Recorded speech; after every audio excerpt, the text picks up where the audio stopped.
പരിശുദ്ധ അമ്മ പ്രത്യക്ഷപ്പെട്ട ഈ അൾത്താരയിൽ ഇവിടെ സാക്ഷ്യം പറയുവാനായിട്ട് എന്നെ അനുവദിച്ച മാതാവിനും തിരുക്കുമാരനും 1000 നന്ദി. ഞാൻ ഡോക്ടർ ലീമ MJ, ഒഫ്തൽമോളജിസ്റ്റാണ്. കോട്ടയത്ത് പ്രാക്ടീസ് ചെയ്യുന്നു. ചൈതന്യ ഐ ഹോസ്പിറ്റലിലാണ് ഞാൻ വർക്ക് ചെയ്യുന്നത്. ഇത് എൻ്റെ മകൾ റോഷ്നി, ഡോക്ടർ റോഷ്നി ട്രീസ. അവൾ കോട്ടയം മെഡിക്കൽ കോളേജിൽ MD കഴിഞ്ഞ ഒരു ഡോക്ടറാണ്. ഞാൻ ആദ്യമായിട്ട് ഉടമ്പടി എടുത്തത് നവംബർ 2021 അത് പ്രധാനമായിട്ടും എൻ്റെ 2 മക്കളുടെ കുറച്ച് ആവശ്യങ്ങൾക്ക് വേണ്ടിയുള്ള നിയോഗമായിരുന്നു. അതിനുശേഷവും 4 പ്രാവശ്യം ഞാൻ ഉടമ്പടി പുതുക്കി. ഞാൻ പുതുക്കാത്ത അവസരങ്ങളിലും ഉടമ്പടി രീതികളിൽ തന്നെയാണ് തുടർന്നുകൊണ്ടിരുന്നത്. ഇവിടുന്ന് കിട്ടുന്ന ഉപ്പും തൈലവും പിന്നെ നിരന്തരമായിട്ടുള്ള പ്രാർത്ഥനയും മാതാവ് എപ്പോഴും കൂടെയുണ്ട് എന്നുള്ളൊരു വിശ്വാസവും ഉറപ്പും എനിക്കെപ്പോഴും ശക്തി നൽകിയിരുന്നു. എനിക്ക് എൻ്റെ പേഴ്സണലായിട്ടുള്ള കുറച്ച് കാര്യങ്ങളാണ് ഞാനിപ്പോൾ ഇവിടെ പങ്കുവയ്ക്കുന്നത്. മകളുടെ കാര്യങ്ങൾ അവൾ പറയും. എനിക്ക് കുറേ വർഷങ്ങളായിട്ട് 20 വർഷത്തിൽ മേലെയായിട്ട് സിവിയർ അലർജി ഉണ്ടായിരുന്നു. അലർജിക് സ്നീസസ്, പിന്നെ വിട്ടുമാറാത്ത അലർജിക് കോഫ്. ഇത് രണ്ടും എനിക്ക് മാറി. ഞാൻ മാതാവിനോട് പ്രത്യേകം നിയോഗം വെച്ച് പ്രാർത്ഥിച്ചിരുന്നു. പിന്നെ ഞാൻ തൈലം ഉപയോഗിക്കുകയും ഉപ്പ് ഇടയ്ക്ക് കഴിക്കുകയും ചെയ്യുമായിരുന്നു. അലർജിയുടെ ചുമ കംപ്ലീറ്റ് മാറി. സ്നീസസ് ടെമ്പറേച്ചർ വേരിയേഷൻ വരുമ്പോൾ ചെറുതായിട്ട് ഇടയ്ക്കൊക്കെ ഉണ്ട്. എന്നാലും എൻ്റെ ജോലിയെ തടസ്സപ്പെടുത്തുന്ന രീതിയിലോ മറ്റുള്ളവർക്ക് വളരെ അസഹ്യമാകുന്ന രീതിയിലോ ഇപ്പോഴില്ല. ഇത് ഈ ഉടമ്പടിയുടെ ഒരു പ്രയോജനം തന്നെയാണ് എനിക്ക് കിട്ടിയത്. എനിക്ക് ഇതിനിടയിൽ ഒരു ഫ്രോസൺ ഷോൾഡർ എന്നൊരു അസുഖം വന്നു. വലത് കൈയുടെ ഷോൾഡർ അനക്കാൻ മേല, പൊക്കാൻ മേല, കാര്യമായിട്ട് കൈ ഉപയോഗിക്കാൻ വയ്യ എന്നൊരവസ്ഥ വന്നു. കുറച്ച് എക്സസൈസും കൂടുതൽ എൻ്റെ പ്രാർത്ഥനയും ഉടമ്പടി തൈലവും ഉപയോഗിച്ചും അത് നിശേഷം മാറി. അതെപ്പോഴാണ് മാറിപ്പോയതെന്ന് ഞാൻ അറിയാത്ത രീതിയിൽ അതങ്ങ് മാറിപ്പോയി. എനിക്ക് നീ ജോയിൻറ്റിൽ ആർത്രൈറ്റിസ് ഉണ്ട്. അത് മുട്ട് മടക്കി കയറാനോ മുട്ട് മടക്കി മുട്ടിൽ നിൽക്കാനോ ഒക്കെ പ്രയാസമാണ്.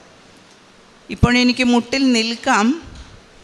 ഒരുപാട് ഭാരം കുറയ്ക്കേണ്ടതുണ്ട്, അത് ശ്രമിക്കുന്നുണ്ട്. പക്ഷേ ഞാൻ ഉടമ്പടി തൈലവും മാതാവിനോടുള്ള പ്രാർത്ഥനയും ഇത് രണ്ടും എനിക്ക് ഒരുപാട് ആശ്വാസം തരുന്നുണ്ട്. ഇത് കംപ്ലീറ്റ് മാറണമെന്ന് എനിക്ക് ആഗ്രഹമില്ല. ഇതിൻ്റെ ഒപ്പം തന്നെ കാലിലെ പ്ലാന്റാർ ഫേഷ്യായിറ്റിസ് എന്ന് പറഞ്ഞൊരു അസുഖവുമുണ്ട് എനിക്ക്. രാവിലെ ബെഡിൽ നിന്ന് എണീറ്റ് കാല് താഴെ വയ്ക്കാനോ ചവിട്ടി നടക്കാനോ പറ്റാത്തൊരവസ്ഥയുണ്ട്. ഇതും എനിക്ക് മാതാവിനോട് പ്രാർത്ഥിച്ചതിൻ്റെ ഫലമായിട്ട് ഒരുപാട് ആശ്വാസമുണ്ട്.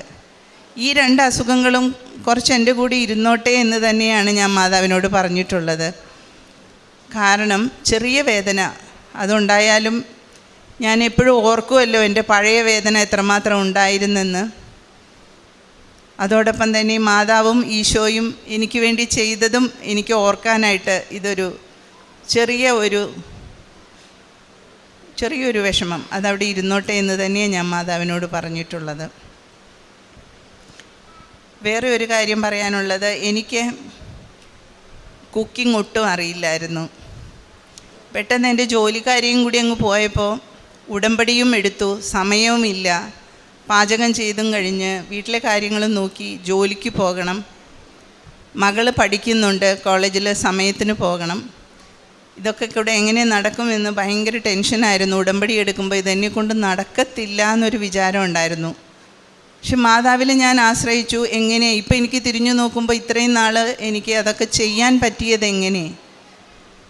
അപ്പോൾ എല്ലാവരോടും എനിക്ക് പറയാനുള്ളത്, സമയമില്ല, പല വേറെ പ്രശ്നങ്ങളുള്ളതുകൊണ്ട് ഉടമ്പടിയിൽ തുടരാൻ പറ്റത്തില്ല എന്ന് വിചാരിക്കേണ്ട. അതിനുള്ളതെല്ലാം മാതാവ് ശരിയാക്കി തരും. ഒട്ടും പാചകമറിയാത്ത എന്നെ ഞാൻ മാതാവിനോട് കൂടിയാണ് അടുക്കളയിലോട്ട് കയറുക. മാതാവേ, ഇത് ശരിയാക്കി തരണേ, എനിക്കിത് അറിഞ്ഞുകൂടാ. നീ പറയുന്നിടത്തോളം ഉപ്പും ഇഞ്ചിയും ഉള്ളിയും മുളകും ഒക്കെ ഞാൻ ഇട്ടോളാം, നീ പറയണത് പോലെ ഞാൻ ചെയ്തോളാം. ഇപ്പോഴും അങ്ങനെ തന്നെയാണ്. ഇപ്പോൾ 2 വർഷത്തോളമായി ഞാൻ തന്നെയാണ് വീട്ടിലെ കുക്കിംഗ് മുഴുവൻ ഹാൻഡിൽ ചെയ്യുന്നത്. അല്ലെങ്കിൽ ഇത്രയും വർഷം എനിക്ക് ജോലിക്കാരി ഉണ്ടായിരുന്നതുകൊണ്ട് അത് ആശ്രയിക്കേണ്ടി വന്നിട്ടേ ഇല്ല. അപ്പോൾ എനിക്ക് ശരിയായിട്ട് ഇപ്പോൾ പാചകം ചെയ്യാനും നല്ല ടേസ്റ്റി ആയിട്ട് ചെയ്തു കൊടുക്കാനും വീട്ടിലുള്ളവർക്ക് സന്തോഷിപ്പിക്കാനും ഒക്കെ എനിക്ക് സാധിക്കുന്നുണ്ട്. പുതിയ റെസിപ്സും കൂടെ ഉണ്ടാക്കാൻ എനിക്കിപ്പം ഇവരെല്ലാം പറയും, പുതിയ റെസിപ്സ് മമ്മി ഉണ്ടാക്കുന്നതെന്ന്. അപ്പോൾ അതിനെല്ലാം ഞാൻ ഉടനെ പറയും അവരോട്, ഇത് ഞാനും മാതാവും കൂടിയാണ് കുക്ക് ചെയ്തേ, അതുകൊണ്ടാണ്. അപ്പോൾ ഞാൻ എൻ്റെ കൂടെയുള്ളവരോടും അത് തന്നെ പറഞ്ഞു കൊടുക്കും. നിങ്ങൾക്ക് അറിയാത്ത വിഷയങ്ങളിലെല്ലാം മാതാവിനെ കൂട്ടുപിടിക്കുക. നിങ്ങളുടെ ഉത്തരവാദിത്തമാണെന്ന് കണ്ടു കഴിഞ്ഞാൽ, മാതാവിനെ കൂട്ടുപിടിച്ചു കഴിഞ്ഞാൽ മാതാവ് തീർച്ചയായിട്ടും അത് നിങ്ങൾ ദൈവമഹത്വത്തിനായിട്ട് ഉപയോഗിക്കണം എന്ന് മാത്രം. പിന്നെ എൻ്റെ നിത്യജീവിതത്തിൽ എപ്പോഴും ഞാൻ മാതാവിനെ വിളിക്കും. മാതാവ് എൻ്റെ കൂടെയുണ്ട്. ഈ വിശ്വാസം എൻ്റെ മക്കൾക്കും കൂടി കൊടുക്കണം എന്നുള്ള ഒരു നിയോഗമായിരുന്നു എൻ്റെ ഉടമ്പടിയിലെ ആദ്യത്തെ നിയോഗം തന്നെ. അപ്പോൾ ഇവർ 2 പേരും, എൻ്റെ ഒരു മകനും ഈ മകളും, ഇവർ എല്ലാ പ്രയാസങ്ങളിലും ഉടനെ വേറെ ആരെയും നോക്കണ്ട, ഉടനെ ദൈവത്തിൽ ആശ്രയിക്കുക, മാതാവിനെ വിളിക്കുക എന്ന് ഞാൻ പറഞ്ഞു കൊടുത്തിട്ടുള്ളതിൽ ഇപ്പോൾ ഉറച്ചു കൊണ്ടുപോകാനായിട്ട് മാതാവ് വളരെ വലിയ കൃപ തന്നിട്ടുണ്ട്. ഒരുപാട് പ്രയാസങ്ങൾ ഈ 3 വർഷം മുമ്പ് ഞാൻ ഉടമ്പടി എടുത്ത സമയത്ത് തുടരെ ഒത്തിരി ഫിസിക്കൽ ഇൽനെസ്സസ്, ആക്സിഡൻറ്റ്, പിന്നെ നമ്മൾ ഒരു സ്റ്റെപ്പ് മുന്നോട്ട് വയ്ക്കുമ്പോൾ അതിനൊക്കെ തടസ്സം. മക്കളുടെ കാര്യങ്ങളിൽ പഠനത്തിൻ്റെയും അങ്ങനെ കോഴ്സ് തിരഞ്ഞെടുക്കുന്നതിൻ്റെയും ഓരോ സ്റ്റെപ്പ് മുന്നോട്ടെടുക്കുമ്പോഴും അതിനൊക്കെ തടസ്സം. ഇങ്ങനെയൊക്കെ ഒരുപാട് പ്രയാസങ്ങൾ. ദൈവത്തിനെ വിളിച്ചിട്ടുമൊന്നും കേൾക്കുന്നില്ലല്ലോ എന്ന് നമ്മൾ അതർവൈസ് ചിന്തിക്കും. അങ്ങനത്തെ അവസരങ്ങൾ, ഡിപ്രഷനിലേക്ക് പോകാവുന്നത്, ദൈവത്തെ നിരസിച്ച് പറയാവുന്ന പോലത്തെ ഒരുപാട് അവസരങ്ങൾ വന്നപ്പോഴൊക്കെ മാതാവാണ് എനിക്ക് കൂട്ടായിട്ടുള്ളത്, എൻ്റെ മക്കൾക്കും. അങ്ങനെ ജീവിതത്തിലുടനീളം മാതാവ് ഒരുപാട് അനുഗ്രഹങ്ങൾ തന്നു. ഇപ്പോഴും ഒരുമിച്ച് ചേർത്ത് പിടിച്ചു കൊണ്ടുപോകുന്നു. എല്ലാത്തിനും മാതാവിനും നന്ദി. തിരുക്കുമാരനും ഞാൻ എൻ്റെ മോൾക്ക് കൊടുക്കുകയാണ്. എനിക്ക് ഉടമ്പടിയുടെ എക്സ്പീരിയൻസ് അമ്മ എനിക്ക് വേണ്ടി എടുത്ത ഉടമ്പടിയിലെ നിയോഗങ്ങളിലൂടെയാണ് മെയിനായിട്ട്. അപ്പം എൻ്റെ പേര് റോഷ്നി, ഡോക്ടർ റോഷ്നി. ഞാൻ MD കോട്ടയം മെഡിക്കൽ കോളേജിൽ നിന്ന് റേഡിയേഷൻ ഓങ്കോളജിയിൽ ഇപ്പോൾ കഴിഞ്ഞു. അപ്പം ആദ്യമായിട്ട് അമ്മ ഉടമ്പടി എടുത്തത് എൻ്റെ കല്യാണം നടക്കുന്നില്ലായിരുന്നു. ഒരു 3 വർഷത്തോളം പപ്പയും അമ്മയും കൂടെ കല്യാണം ആലോചിച്ചു. അവർ ഭയങ്കരമായിട്ട് ടെൻഷൻ അടിച്ചു. കാരണം എനിക്കൊരു 27 വയസ്സ് തികയാറായപ്പോഴത്തേക്ക് അവർക്ക് ഭയങ്കര ടെൻഷനായി. അപ്പം അമ്മ എടുത്ത ഉടമ്പടിയിൽ ഡേറ്റ് ഇട്ട് പ്രാർത്ഥിക്കുകയാണ് ചെയ്തത് കല്യാണം നടക്കാനായിട്ട്. അപ്പോൾ എനിക്ക് 27 വയസ്സ് തികയുന്ന എൻ്റെ ബർത്ത്ഡേ മാർച്ച് 27. അപ്പം അന്ന് അതിനു മുന്നേ എൻ്റെ കല്യാണം ഉറപ്പിക്കണം, അതായത് ഒരു ചെക്കനെ കൊണ്ട് തരണം എന്നാണ് അമ്മ അന്ന് ഒരു നിയോഗം വെച്ചത്. കറക്റ്റ് മാർച്ച് 27 എൻ്റെ ബർത്ത്ഡേയുടെ ദിവസം 12 മണിക്ക് മുന്നേ ഒരു 11:30 ആയപ്പോഴാണ് ഇപ്പോൾ എനിക്ക് എൻ്റെ കല്യാണം അത് കഴിഞ്ഞ് ഫിക്സായി. അതായത് മാർച്ച് 27 ഇപ്പോൾ എനിക്ക് മാതാവ് കണ്ടുപിടിച്ചിരിക്കുന്ന എൻ്റെ ഹസ്ബൻഡിനെ. അന്നാണ് ഞാൻ ആദ്യമായിട്ട് ഹസ്ബൻഡിനോട് സംസാരിക്കുന്നത്. അത് എൻ്റെ ഹസ്ബൻഡിൻ്റെ അമ്മയും ഇതുപോലെ ഹസ്ബൻഡ് കല്യാണം വേണ്ട എന്ന് പറഞ്ഞ് നടക്കുകയായിരുന്നു. അപ്പോൾ അതുപോലെ തന്നെ ഇവിടെ വന്ന് ഉടമ്പടി എടുത്തതാണ് എൻ്റെ ഹസ്ബൻഡിൻ്റെ അമ്മയും കല്യാണം നടക്കാൻ വേണ്ടിയിട്ട്. അപ്പം മാതാവാണ് ഞങ്ങളെ കൂട്ടിച്ചേർത്ത് വെച്ചിരിക്കുന്നത്. പിന്നെ പറയാനുള്ള സാക്ഷ്യം, ഞാൻ MD കോട്ടയം മെഡിക്കൽ കോളേജിൽ തന്നെ വേണമെന്ന് എൻ്റെ അമ്മ പ്രാർത്ഥിച്ചിട്ടുണ്ടായിരുന്നു, മാതാവിനോട് പറഞ്ഞിട്ടുണ്ടായിരുന്നു. അതുപോലെ തന്നെ എനിക്ക് MD കോട്ടയം മെഡിക്കൽ കോളേജിൽ തന്നെ കിട്ടി. അത് കഴിഞ്ഞിട്ട് ഒത്തിരി ബുദ്ധിമുട്ടുള്ള സാഹചര്യങ്ങളുണ്ടായിരുന്നു ഡിപ്പാർട്ട്മെൻറ്റിൽ. എനിക്ക് അവിടെ അതായത് ടീച്ചേഴ്സിൻ്റെ സൈഡിൽ നിന്നാണെങ്കിലും ഒത്തിരി സ്ട്രെസ്സ് വരുന്നുണ്ടായിരുന്നു, ഒത്തിരി വഴക്ക് പറയുക, അങ്ങനത്തെ കുറച്ച് പ്രശ്നങ്ങൾ അവിടെ ഫേസ് ചെയ്യേണ്ടി വന്നു. അപ്പോഴാണ് ഞാൻ ഉടമ്പടി ഉപ്പ് ഉപയോഗിച്ചപ്പോൾ ഭയങ്കര വ്യത്യാസമായിരുന്നു. അതായത് അവർക്ക് നമ്മളോടുള്ള ആറ്റിറ്റ്യൂഡും നമ്മളോടുള്ള കാഴ്ചപ്പാടും മൊത്തത്തിൽ മാറ്റിമറിച്ചു മാതാവ്. അതായത് ഞാൻ ഇറങ്ങി MD തീരുന്നത് വരെ, ഇപ്പം ഞാൻ പാസ് ഔട്ടായി, MD തീരുന്നത് വരെ എനിക്ക് ഒരു ബുദ്ധിമുട്ടും ഉണ്ടായിട്ടില്ല. വളരെ ഞാൻ വഴക്കേ കേട്ടിട്ടില്ല. അത്രയും നല്ല രീതിയിൽ മാതാവ് എന്നെ അവിടെ കൊണ്ട് നടന്നു.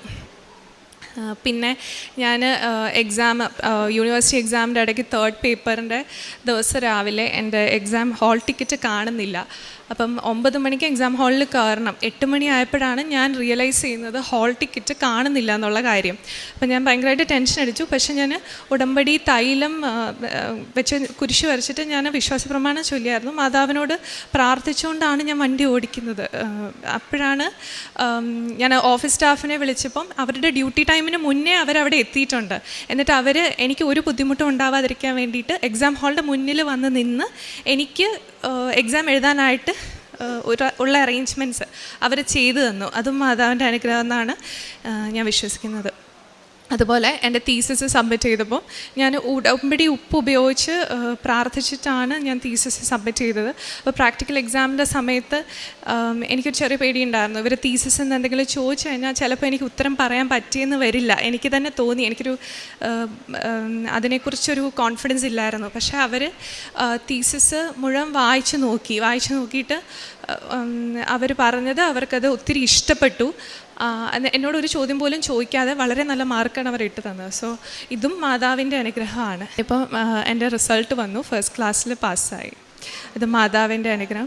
അതുപോലെ പ്ലാബ് എക്സാം ഇതുപോലെ ഞാൻ 2019 ഫസ്റ്റ് പാർട്ട് എഴുതിയത്. അത് കഴിഞ്ഞ് കോവിഡ് വന്ന് ഒത്തിരി ബ്രേക്ക് വന്നു. അതായത് എനിക്ക് UK പോയിട്ട് ഈ എക്സാം എഴുതാനായിട്ട് ഡിലേ വന്നു. കോവിഡ് കാരണം ട്രാവൽ റെസ്ട്രിക്ഷൻസ് ഉണ്ടായിരുന്നു. അത് കഴിഞ്ഞ് പിന്നെ ഒരു തവണ ഇടയ്ക്ക് പോയി എഴുതി, ഞാൻ ക്ലിയർ ചെയ്തില്ല. 1 മാർക്കിനാണ് അന്ന് പോയത്. അപ്പം പിന്നെ വീണ്ടും അമ്മ ഉടമ്പടി എടുത്ത ശേഷം പ്ലാബ് എക്സാമിന് വേണ്ടി നിയോഗം വെച്ച് ഉടമ്പടി എടുത്ത് അന്ന് എക്സാമിന് പോകുന്നതിന് മുമ്പ് ഞാനിവിടെ വന്ന് പ്രാർത്ഥിച്ചിട്ടാണ് പോയത്. അന്ന് എനിക്ക് നല്ല മാർക്കോടുകൂടി ഞാൻ പ്ലാബ് ക്ലിയർ ചെയ്തിരുന്നു. ഇത് മാതാവ് എനിക്ക് തന്ന അനുഗ്രഹമാണ്. എൻ്റെ PG കോഴ്സിൻ്റെ ഇടയ്ക്ക് ഞാൻ ഉടമ്പടി എടുത്തിരുന്നു. പക്ഷേ എനിക്കത് ചെയ്യാൻ പറ്റിയില്ല. എനിക്കത് ഭയങ്കര റിഗ്രറ്റ് ഉണ്ട്. കാരണം പിന്നെ എനിക്ക് ഈ ഉടമ്പടി വസ്തുക്കൾ ഉപയോഗിച്ചുള്ള ഒത്തിരി എക്സ്പീരിയൻസ്, അത് മാതാവിൻ്റെ ഒരു പ്രസൻസ് ഇവിടെ ഉള്ള ആ ഒരു എക്സ്പീരിയൻസ്. ഞാൻ നേരത്തെ എൻ്റെ MD കോഴ്സിന് ഇടയ്ക്ക് ഉടമ്പടി എടുത്ത ആളാണ്. ഒരു തവണ വന്ന് ഉടമ്പടി എടുത്തു ഇവിടെ നവംബർ 2023. അന്ന് ഞാൻ ഉടമ്പടി വസ്തു ഉപയോഗിച്ച് എനിക്ക് ഒത്തിരി അനുഭവങ്ങൾ ഡിപ്പാർട്ട്മെൻറ്റിൽ ഉണ്ടായിട്ടുണ്ട്. പക്ഷേ അത് ഞാൻ പല കാരണങ്ങളാൽ ഞാനത് ഉഴപ്പിക്കളഞ്ഞു. പക്ഷേ ഇപ്പം ഇത്രയും അനുഗ്രഹങ്ങൾ എനിക്കിതിലൂടെ ഉടമ്പടി പ്രാർത്ഥനയിലൂടെ കിട്ടുന്നതിൻ്റെ ഒരു ബോധ്യം വന്നതുകൊണ്ട് എനിക്കത് വീണ്ടും ഞാനത് പുതുക്കാൻ വന്നതാണ്. കോഴ്സ് കഴിഞ്ഞു, ഇനിയിപ്പം ഞാൻ ഉടമ്പടി പുതുക്കാൻ വന്നതാണ്. അതായത് മാതാവിൻ്റെ പ്രസൻസ് എൻ്റെ ജീവിതത്തിലുടനീളം വേണം എന്നുള്ള ഒരു ആഗ്രഹം കൊണ്ട് പുതുക്കാൻ വന്നതാണ്. എൻ്റെ ഒരു അനുഭവം കൂടി എനിക്ക് പങ്കുവയ്ക്കാനുണ്ട്. എനിക്ക് സിവിയറായിട്ടുള്ളൊരു വെർട്ടിഗോ വന്നു ഒരു 3 വർഷം മുമ്പ്. എനിക്ക് കമ്പ്യൂട്ടർ സ്ക്രോൾ ചെയ്യാൻ പറ്റാത്ത രീതിയിൽ എൻ്റെ ജോലിയും തുടരാൻ പറ്റില്ല. പിന്നെ ഈവൻ ബെഡിൽ കിടന്നാൽ പോലും തല തിരിക്കാനോ കണ്ണ് തുറക്കാനോ പറ്റില്ലാത്ത രീതിയിൽ സിവിയറായിട്ട് ചുറ്റിലുള്ളത് കറങ്ങും. എനിക്ക് കണ്ണ് തുറക്കാൻ പറ്റില്ല, ബാലൻസ് ഇല്ലാത്ത പോലെ, കിടക്കുകയാണെങ്കിലും പോലും ബാലൻസ് കിട്ടുന്നില്ല. ഛർദ്ദിക്കാൻ വരും, ചിലപ്പോൾ ഛർദ്ദിക്കും. ഇങ്ങനെ ഭയങ്കര ഡിസ്റ്റർബിങ് ആയിട്ടുള്ള ഒരു അസുഖമാണത്. ഇത് ഇയർ ബാലൻസിൻ്റെ പ്രോബ്ലം ആണെന്ന് പറഞ്ഞ് അതിന് ട്രീറ്റ്മെൻറ്റ് കുറച്ച് ചെയ്തു. പിന്നെ 2-3 ഫിസിഷ്യന്മാരെ മാറി കണ്ടു, മാറുന്നില്ലായിരുന്നു. പിന്നെ ഞാൻ മാതാവിനോട് ഞാൻ സിവിയർ നല്ല കടുപ്പത്തിൽ തന്നെ നല്ല ആത്മാർത്ഥമായിട്ട് എന്നെ രക്ഷിക്കണേ മാതാവേ, ഞാൻ എങ്ങനെ ഞാൻ ജീവിക്കും, ഞാൻ എങ്ങനെ പ്രാക്ടീസ് ചെയ്യും, ഞാൻ എങ്ങനെ എൻ്റെ നിത്യവൃത്തി ചെയ്യും, എനിക്ക് കിടക്കുന്നിടത്ത് നിന്ന് എണീക്കാൻ പോലും പറ്റുന്നില്ലല്ലോ എന്നൊക്കെ ഞാനിങ്ങനെ പ്രാർത്ഥിച്ചു. അപ്പോഴെനിക്ക് തോന്നിച്ച ഡോക്ടറെ പിന്നെ പോയി കണ്ടു. ആ ഡോക്ടർ ഡയഗ്നോസ് ചെയ്തത് കറക്റ്റായിരുന്നു. അതൊരു ടൈപ്പ് ഓഫ് മൈഗ്രെയിൻ ആയിരുന്നു. വെസ്റ്റിബ്യുലാർ മൈഗ്രെയിൻ എന്ന് പറഞ്ഞാൽ മൈഗ്രെയിൻ്റെ ഒരു ടൈപ്പാണ്. അത് ഇയർ ബാലൻസിനെ പിന്നീട് എഫക്റ്റ് ചെയ്യുന്നു. ഇൻഡയറക്റ്റായിട്ട് ഇയർ ബാലൻസിനെ എഫക്റ്റ് ചെയ്തിട്ട് പിന്നെ അത് ഇയർ ബാലൻസിൻ്റെ പ്രോബ്ലം പോലെ പ്രസൻറ്റ് ചെയ്യുന്നു. But actually it is migraine. അപ്പോൾ അങ്ങനെ കറക്റ്റായിട്ട് ഡയഗ്നോസ് ചെയ്തു. പിന്നെ ഞാൻ അതിന് കുറച്ച് ട്രീറ്റ്മെൻറ്റ് എടുത്തു. കൂടുതലും പ്രാർത്ഥനയും ഉപ്പും ഞാൻ കഴിച്ചിട്ടുണ്ട്. എനിക്ക് മാതാവ് അത് നിശേഷം മാറ്റി തന്നു. ഈ കഴിഞ്ഞ ദിവസത്തിൽ എനിക്ക് ചെറിയതായിട്ടൊരു വെർട്ടിഗോയൊക്കെ വന്നു. അതെന്നെ ഓർമ്മപ്പെടുത്തലായിരുന്നു, മാതാവ് ഇത് ഇത്ര സിവിയറായിട്ട് നീ ഇൻകപ്പാസിറ്റേറ്റഡ് ആയിട്ടും ഞാൻ ഇതിൽ പ്രവർത്തിച്ചിട്ടും നീ ദൈവമഹത്വത്തെ പുകഴ്ത്തിയില്ലല്ലോ എന്നെ ഓർമ്മിപ്പിച്ചതായിരുന്നു എന്നെനിക്ക് തോന്നി. അങ്ങനെ ഇന്ന് തീർച്ചയായിട്ടും ഇവിടെ വന്ന് ഈ സാക്ഷ്യം ഞാൻ പങ്കുവയ്ക്കണം എന്ന് തന്നെ തീരുമാനിച്ച് ഇന്ന് ലീവ് എടുത്ത് തന്നെ പോന്നതാണ്. ഞാൻ ലീവ് എടുത്തെടുത്ത് ഒത്തിരി അസൗകര്യങ്ങൾ ഇന്നുണ്ടെന്ന് എനിക്കറിയാം. എന്നാലും പോലും മോള് എൻ്റെ അടുത്തുനിന്ന് മാറിപ്പോവുകയാണ്. അതിനു മുൻപ് തന്നെ അവളെയും കൂട്ടിക്കൊണ്ട് ഇവിടെ വന്ന് ഒരു സമ്പൂർണ്ണ സാക്ഷ്യം പറയണമെന്ന് എനിക്ക് ആഗ്രഹമുണ്ടായിരുന്നു. എൻ്റെ മകൻ്റെ പേരിൽ ഒരുപാട് കാര്യങ്ങൾ എനിക്ക് മാതാവ് ചെയ്തു തന്നിട്ടുണ്ട്. പക്ഷേ ഇനി ഒരു ദിവസം അവനുള്ളപ്പോൾ അവനെയും കൂടെ കൂട്ടി ഞാൻ സാക്ഷ്യം പറയുന്നതാണ്. ഇത്രയധികം അനുഗ്രഹങ്ങൾ എനിക്ക് മാതാവ് തന്നതിന് 1000 നന്ദി. എൻ്റെ ഉപവിപ്രവർത്തനങ്ങൾ എന്ന് പറഞ്ഞാൽ ഞാൻ എൻ്റെ മുൻപിൽ വരുന്ന പേഷ്യൻസിനെ ക്ഷമയോടെ കേൾക്കും. അതുകൊണ്ട് എൻ്റെ കൺസൾട്ടേഷൻ ടൈം നീങ്ങിപ്പോവും. പക്ഷേ എന്നാലും ഞാൻ ക്ഷമയോടെ കേൾക്കും. പിന്നെ അവരുടെ പ്രയാസങ്ങളിൽ എങ്ങനെ കുറച്ച് ദൈവത്തിനെയും കൂടെ ആശ്രയിക്കണം എന്നുള്ളത് ഞാൻ അവരെ ബോധ്യപ്പെടുത്തും. ഞങ്ങൾ ഡോക്ടറാണെങ്കിലും ദൈവമല്ല, ഞങ്ങൾ മനുഷ്യർ മാത്രമാണ്. ദൈവമാണ് ശരിയായ വൈദ്യൻ. കറക്റ്റ് ഡയഗ്നോസിസും ട്രീറ്റ്മെൻറ്റും എല്ലാം അവിടുത്തെ കയ്യിലാണ് എന്ന് ഞാൻ ബോധ്യപ്പെടുത്തും. അപ്പം ദൈവത്തിൽ ആശ്രയിക്കാൻ ചിലർ വന്നിട്ട് ഡോക്ടറാണ് എൻ്റെ ദൈവം എന്നൊക്കെ പറഞ്ഞു കളയും. ഞാൻ പറയും, തിരുത്തും ഞാൻ അവരെ. അപ്പം ദൈവത്തിൽ എങ്ങനെ ആശ്രയിക്കണം എന്ന് ഞാൻ അവരെ മനസ്സിലാക്കി കൊടുക്കും. പിന്നെ കൃപാസനം മാതാവിൻ്റെ കാര്യങ്ങൾ ഞാൻ പറയും. ഞാനൊരു ഫോട്ടോ അവിടെ വെച്ചിട്ടുണ്ട് എൻ്റെ കൺസൾട്ടേഷൻ റൂമിൽ. അപ്പോൾ കുറേ പേർക്കൊക്കെ അതറിയാം, കൃപാസനം മാതാവിൻ്റെ അടുത്ത ആളാണ് ഞാനെന്ന്. പിന്നെ ഞാൻ പത്രം വിതരണം ചെയ്യുമ്പോൾ ഞാനൊരു ഡോക്ടറാണ്, ഞാൻ ഇന്നയിടത്താണ് പ്രാക്ടീസ് ചെയ്യുന്നത് എന്ന് വെളിപ്പെടുത്തി തന്നെയാണ് ഞാൻ പത്രങ്ങൾ കൊടുക്കുക. അപ്പോൾ തന്നെ ആ പത്രങ്ങളുടെ സ്വീകാര്യത കൂടുന്നുണ്ട്. ഞാൻ സമയം ഇല്ലായിരിക്കും, എന്നാലും പോലും വൈകിട്ട് 6 മണിക്ക് ശേഷമായിരിക്കും ഞാൻ പത്രവും കൊണ്ടിറങ്ങുക. ഞാൻ ഹോസ്പിറ്റലിലും വാർഡിലും ജംഗ്ഷനുകളിലും ഓട്ടോറിക്ഷയിലും ഒക്കെ കൊടുത്തിട്ടുണ്ട്. ചിലപ്പോഴൊക്കെ തിരസ്കാരങ്ങളും കളിയാക്കലും എനിക്ക് കിട്ടിയിട്ടുണ്ട്. സാരമില്ല, അത് ദൈവമഹത്വത്തിനായിട്ടിരിക്കട്ടെ. ഇതുപോലെ പൈസ ആവശ്യമുള്ളവർക്ക് ഞാൻ കൊടുക്കാറുണ്ട്. പിന്നെ നമ്മളുടെ സ്ഥാപനങ്ങൾക്കും അഗതി മന്ദിരങ്ങൾക്കും ഒക്കെ സാമ്പത്തിക സഹായം ചെയ്യുന്നു. പിന്നെ രോഗി ശുശ്രൂഷയിലേക്കൊന്നും എനിക്ക് ഇറങ്ങാൻ സമയവും സാഹചര്യവും അല്ലാതെ തന്നെ എൻ്റെ അടുത്ത് വരുന്നവർക്ക് ഞാൻ വേണ്ടത് ചെയ്തു കൊടുക്കും. എനിക്ക് എല്ലാം തന്ന ഈ ദൈവത്തിന്, മാതാവിന്, ഈശോയ്ക്ക് ഞാൻ നന്ദി പറയുന്നു.